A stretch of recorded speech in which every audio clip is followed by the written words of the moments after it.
I'm Cam, I'm a cinematographer, and I usually shoot a lot of documentary and commercial type videos. A lot of my setup will be really run and gun oriented. I'm going to show you my most frequent version of this setup. I do have a huge mixture of different parts, as I have parts from both small rig and tilta. That's obviously not ideal, but the problem was when I was building this out, there was some things that I liked about tilta and then some things I liked about small rig. And with small rig, I already had a lot of the parts. It kind of just made sense. There's a couple things I could change about this, but this is what I've been rolling with at the moment. The first thing I usually add is the top handle that comes with the Fx6.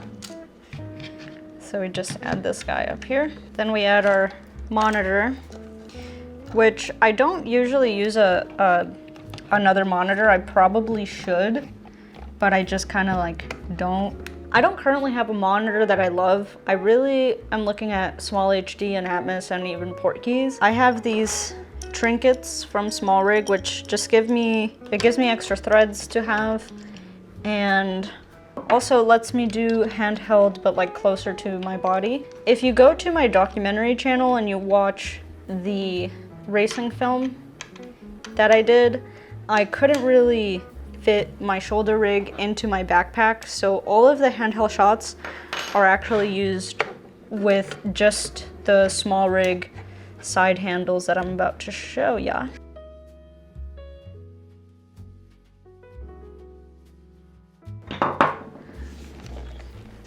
So this is my actual typical real setup that I use the most.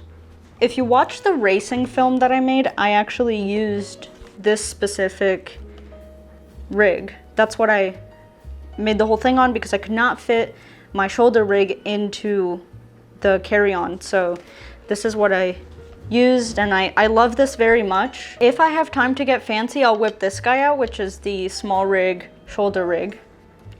And this is honestly great. It's like you can get some really great shots with it, and I prefer shooting that way. With this setup, my arms can start to hurt as I'm putting all the weight on my arms, which is why I have the fly cam actually, because I could put the fly cam on here and redistribute some of that weight. However, when I'm shooting sports, the fly cam can get in the way. Let's just go ahead and build out the whole thing as well. Another tool that I have is the hip shot, which is a really great tool. This thing, like right here, extremely comfortable handheld.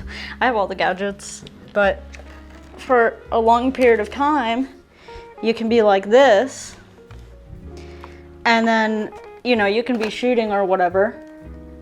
You can be doing your thing and filming. Such a great device, and I don't see a ton of people using it, but I really love it. Since I'm a little bit of a smaller human, I did have to cut mine because this part was pretty long, but this is such a great setup right here. Like, I could go and shoot a lot of things with this getup.